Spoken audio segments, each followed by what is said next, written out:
7 ESPN legends just broke their silence at the same time, and they're all saying the same thing about Caitlin Clark and the WNBA's damning secret. Not one or two, but 7. Linda Cohn, Stephen A., Candace Parker, Stacey Dales, Colin Cowherd, Nancy Lieberman, and even Dan Patrick, people who never agree on anything, all pointing at the same target. And by the end of this video, you're going to hear exactly what the reigning MVP A'ja Wilson said on a podcast that got everyone talking. The one clip that basically confirms what Indiana Fever fans have been screaming for 3 years. Stick around, because that reveal is shocking, and it's damning. The league finally got called out by national media. Do you think they will start protecting Caitlin? Let me know down in the comments below.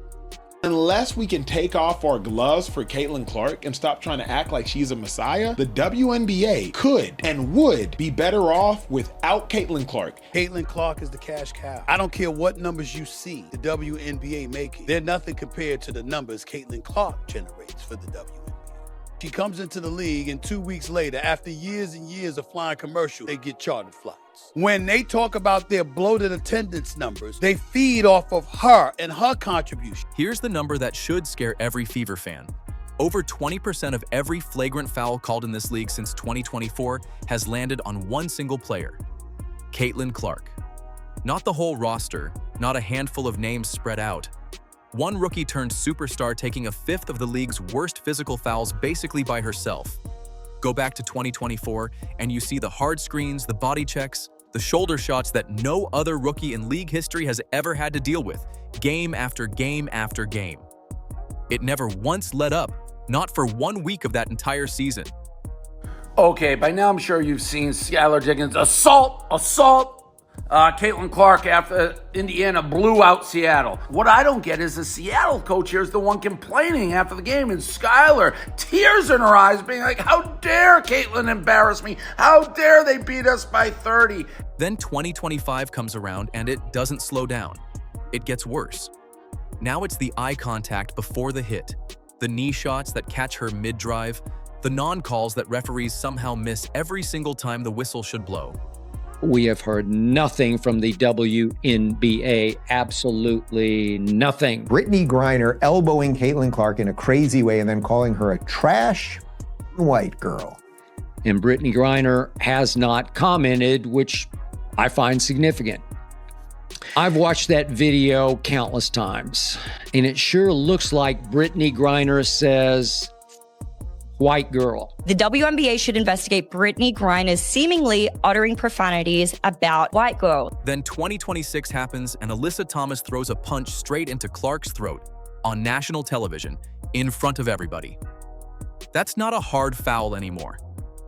That's the whole 3-year pattern showing up on camera for the entire country to see. I mean, Caitlin to the ground and, ooh, that's a hand to the neck, and then Alyssa Thomas steps over her. See, that's the kind of stuff that can incite some future trouble. Look at Clark's body now.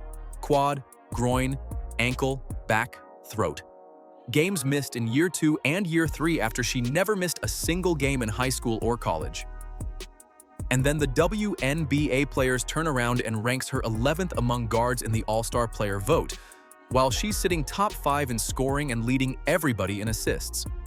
The hits and the vote aren't two separate stories. They're the same jealousy wearing 2 different jerseys. Linda Cohn doesn't pick sides. 20-plus years behind the SportsCenter desk, and she's built her whole career on staying down the middle, never getting caught rooting for anybody on air. So when Cohn goes out of her way to defend one specific player by name, that's worth stopping and paying attention to. Ever notice when Caitlin Clark is the victim, she never plays the role of the victim? She spoke up publicly for the first time since Alyssa Thomas came out publicly and said she's been getting death threats to her and her family, and there has been racial slurs thrown at her. What I want to know, Alyssa Thomas, have you reported this to the police? Have you reported this to the FBI? Because they'll get on it and they'll find who's responsible. What she's reacting to isn't a mystery. She's watched 2 full seasons of Clark taking hit after hit while half the coverage around her turns into a debate about attitude, rivalries, and drama instead of the actual violence happening on the court. Cohn's point cuts straight through that noise. Turning Clark into some kind of lightning rod for controversy completely ignores what she's actually doing every single night, torching defenses, setting up teammates, and doing it while getting hammered on nearly every possession. Cohn's frustration isn't just about the fouls themselves, it's about how the story gets told afterward. The violence becomes a side note, a well, both sides get physical kind of shrug, instead of the actual headline it should be. She's basically saying, stop treating this like a personality clash and start calling it what it is on the floor. Cohn connects that pattern directly to a media culture that's more comfortable talking about beef than bruises. For a broadcaster who almost never plants a flag, her message lands simple and blunt. Stop talking around it and start protecting the best player in the league. The bad officiating in the WNBA has led to most of this minutia. Yeah, most of this controversy. All of these controversies. Be better, officials. Is there an agenda here that I don't know about? Speaking of agendas, congratulations to Caitlin Clark. 3 straight years named and voted an All-Star Game starter. That's the great news. 2nd most votes by the fans for Caitlin Clark. The media, 3rd most votes for Caitlin Clark by members of the media. Insulting. That's the word Stacey Dales used, and out of everything said about that All-Star vote, that word cuts the deepest. Run the numbers one more time, quick. Top 5 in scoring, leads the entire league in assists, and somehow, the players who guard her every single night rank her 11th among guards. Dales looked at that gap and refused to call it basketball. You see 11th with Caitlin Clark, and it is insulting. It is preposterous to consider she would be even deemed worthy of, or unworthy of being in a conversation of the 11th best guard in the WNBA. And frankly, to further the discourse, to consider the fact that some believe that she's not even worthy of being in the top 4 or being a starter amongst these all-star players is to me foolishness. She didn't sit there and nod along like it's some quirky stat. Dales pushed back hard on the idea that this ranking came from basketball reasons, because the numbers don't support that story at all. When a player is top 5 in scoring and running the league in assists, dropping her to 11th isn't an opinion about her game. It's a decision about something else entirely. Dales's bigger argument is about how peer voting works in general. Players can hide behind basketball reasons as a shield, and nobody can prove otherwise, except when the stats are sitting right there contradicting the vote. That gap between performance and ranking is exactly what makes it insulting instead of debatable. You have to look at the basketball. You have to break down the tape. But it tells me, are you watching the entire game? There's a lot of great players in this league. I could talk to you guys for hours about them. Caitlin Clark is exceptional. She is extraordinary. She is elite. She is incredibly difficult to defend. She plays on extraordinary angles, both with and without the basketball. And she is very unpredictable, I would tell you, defensively. And Dales doesn't stop at the ballot. She ties the vote straight to the non-calls, the missed whistles, the pattern refs have shown for 2 straight seasons now. Same resentment, just showing up in 2 different rooms, one with a ballot and one with a whistle. Because she played the game herself, Dales knows exactly how locker rooms talk, what gets said quietly, and what a vote like this actually signals to everyone inside the league. Her read is direct. The vote and the hits come from the same place, and both are symptoms of a league still refusing to admit it. And even when she's out there and she's getting all this defensive attention, in her face attention, she still has to use that gather step to create space. And she still makes those shots. And what's really challenging, I would say to you guys from watching it, is she's hard to blitz, she's hard to double team, she's as good a passer as she is a scorer. And so it makes her a menace to defend, and that's why you see a lot of the contact. That's why, frankly, egos come into play. Colin Cowherd didn't waste time defending Clark from jealous players. He went straight after the people signing paychecks at the top of the league. That's the difference with Cowherd. He's not interested in locker room drama. He wants to know why the people running the WNBA keep letting this happen on their watch. His central claim is simple. The WNBA is mismanaging the biggest asset it's ever had, through officiating that misses obvious calls and leadership that goes quiet exactly when it should be loudest. Referees watch elbows and shoulders connect with Clark night after night and somehow can't find a whistle, and league office stays silent until cameras force a response out of them. You moonsar. Cowherd brings up how other leagues handle this. The NBA protects its stars with rule changes, fines, suspensions, whatever it takes to keep the product on the floor and healthy. Look at how fast the league moved on hand check rules once Jordan needed protecting in the 1990s. The WNBA, by comparison, looks like it's still figuring out the basics, and Cowherd frames all of it as a business problem first. Clark's health drives ticket sales, drives ratings, drives sponsorship money flowing into every team in the league, not just Indiana. Every time she's on the floor hurt or sitting out with an injury, that's real revenue walking out the door with her. Nancy Lieberman isn't some random talking head. She's a Hall of Famer, one of the actual pioneers who fought to make women's basketball a real league in the first place, back when nobody believed it could survive. So when Lieberman starts raising concerns about the WNBA, that's not an outsider throwing shade, that's one of the people who built the house saying the foundation's cracking. Here's the tension. Someone who spent decades fighting for this league to exist is now openly questioning whether its own leadership actually protects the players inside it. That's not a small thing coming from her. Because, I mean, Caitlin gets the crap beat out of her. It's definitely something that there's jealousy, there's envy, because to me, she's in the top 3 or 4 players in this league. Some players play the game. Matter of fact, you're seeing a lot of players right there that have played the game, and she changed the game. Candace Parker changed the game. Nancy Lieberman changed the game. Taurasi changed the game. There's people like that. Lieberman's concerns point straight at Commissioner Kathy Engelbert, specifically how slow the response time gets whenever a safety incident happens on the court. Statements come out days later, carefully worded, after the clips have already gone viral and fans have already made up their minds. Real leadership doesn't wait for the internet to force a reaction. It gets ahead of the problem with actual rule changes before the next hard foul lands. She has made virtually everybody who is under contract now, you will be millionaires if you're not already. And there would be no $2.2 billion in media rights being given to the WNBA. There would not be commercial, jets right now given to the WNBA. She accelerated everything. I mean, just look at this. Everything she does, and yeah, she's been injured, unfortunately, but I think people take shots at her, and you gotta look back and go, what kind of insecurities do you have that you don't like this player? That's Lieberman's whole argument, proactive versus reactive. Change the rules before someone gets hurt again. Don't just issue a statement after the damage is already done and the clips everywhere.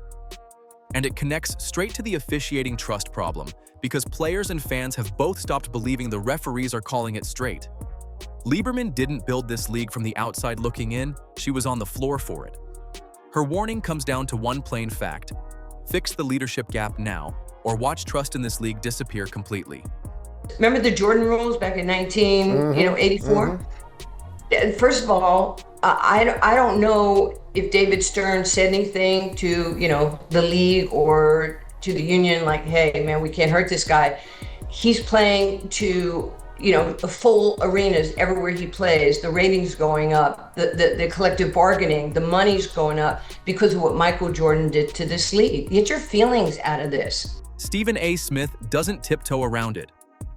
Clark is the wave, he says, and the league needs to stop fighting the wave and start protecting it.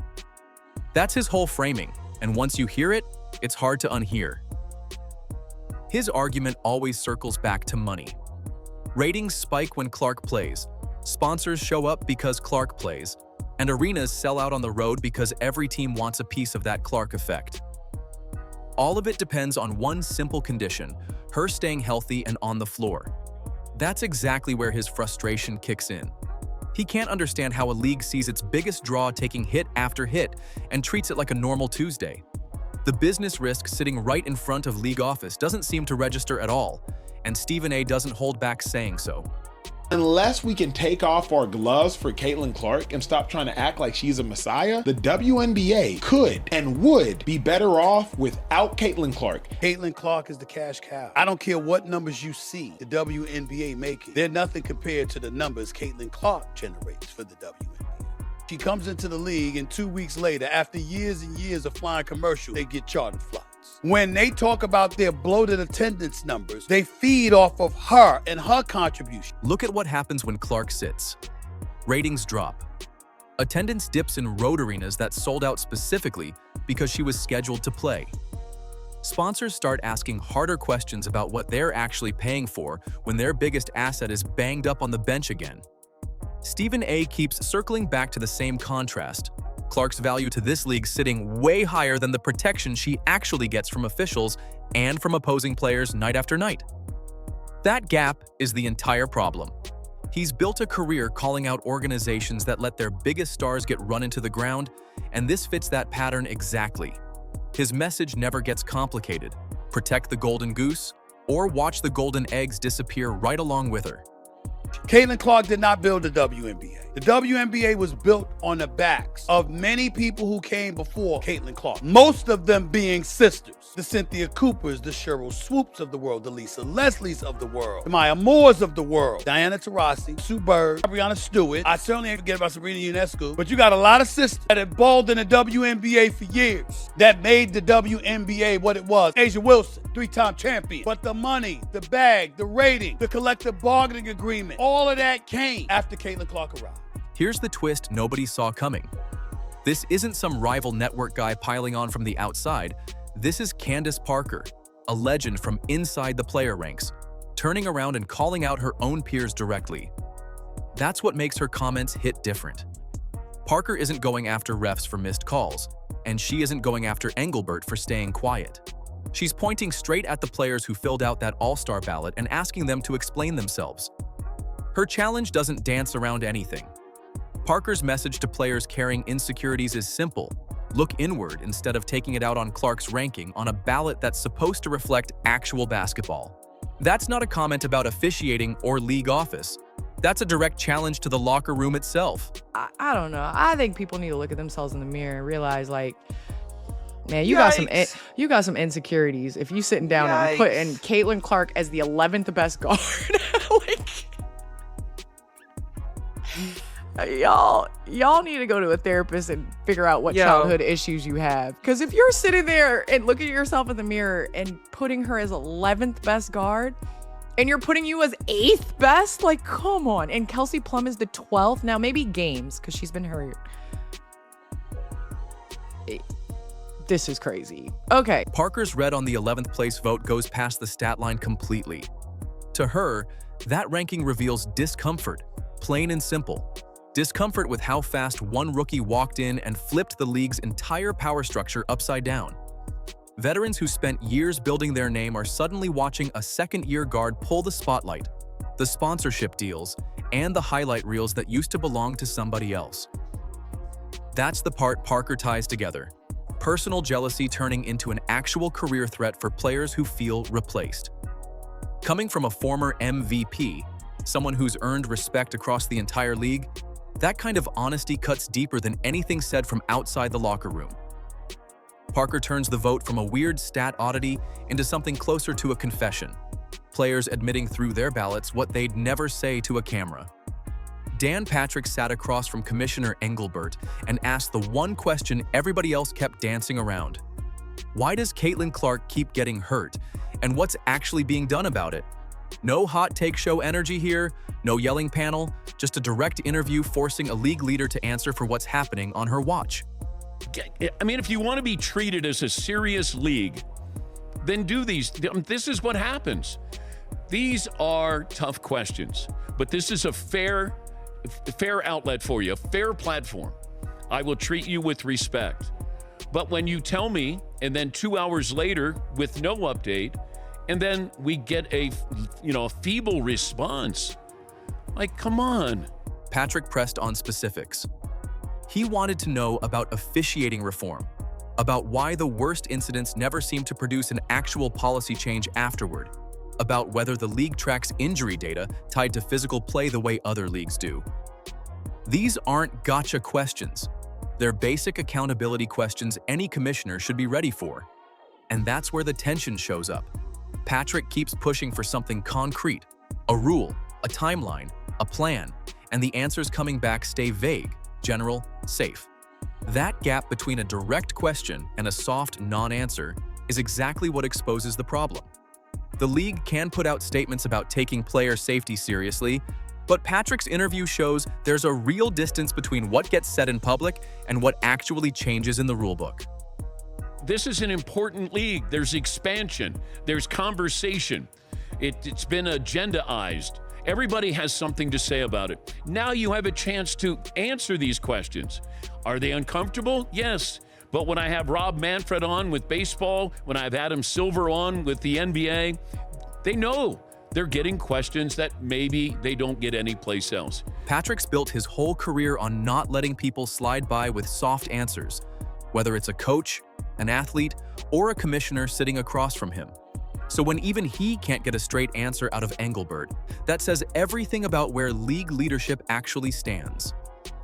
That interview becomes the clearest proof yet that nobody at the top has a real answer for why Clark keeps ending up hurt. And that silence sets up exactly what a current player admits next, out loud, without anyone asking her to. Remember the tease at the start of this video? The words from the reigning MVP that confirm everything Fever fans have been screaming for 3 years. That moment comes from Aja Wilson, sitting on a podcast in a setting nobody expected to produce a headline. It's casual, relaxed, the kind of conversation where guards get comfortable and start talking the way they actually talk when cameras aren't pointed at a press conference podium. And that's exactly why what comes out of Wilson's mouth carries so much weight, because nobody prepped her to make a statement.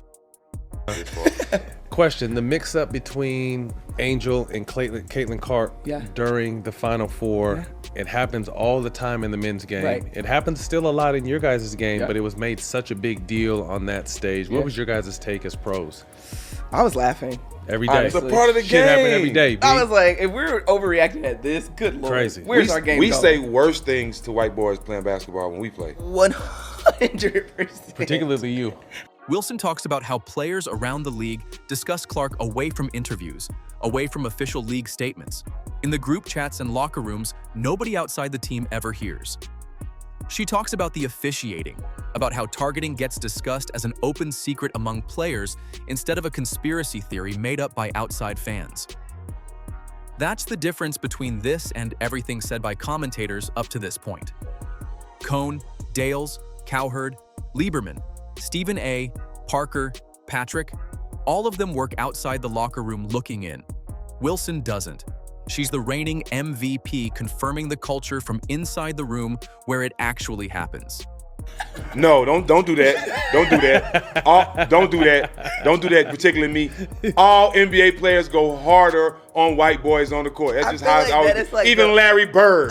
Larry Bird got guarded by a white guy. He was like, y'all don't have any brothers? Yeah. That's what Larry Bird said. He felt disrespected. Yeah, he felt disrespected. I feel like that's like the unwritten Hooper rule. So no, I was laughing. I was like, it's never that deep. It's never that deep, but I guess. Suddenly every piece fits. The flagrant fouls, the 11th place vote, the silence from Engelbert's office, all of it lines up behind one player's own words admitting the pattern is real. Sports media picked up the clip within hours, and it spread everywhere because the targeting theory just stopped being a theory. It became a confirmed fact from inside the WNBA itself. And now everyone's asking what changes before Clark and the Fever chase a championship in 2026. So look at everything sitting on the table now. The flagrant fouls piling up on one player, the 11th place vote that made zero basketball sense, 7 ESPN legends refusing to stay quiet, and now an MVP admitting the targeting out loud. That's not a coincidence anymore. That's a pattern with a signature on it. The fix isn't complicated. Real officiating reform, real accountability from Engelbert's office because Clark and the Fever have a championship to chase in 2026, not more excuses. The league finally got called out by national media. Do you think they will start protecting Caitlin? Let me know down in the comments below. And don't forget to like, subscribe, and turn on all notifications as we're bringing you all the action and top stories. Click the video on the screen, and we'll see you in the next one.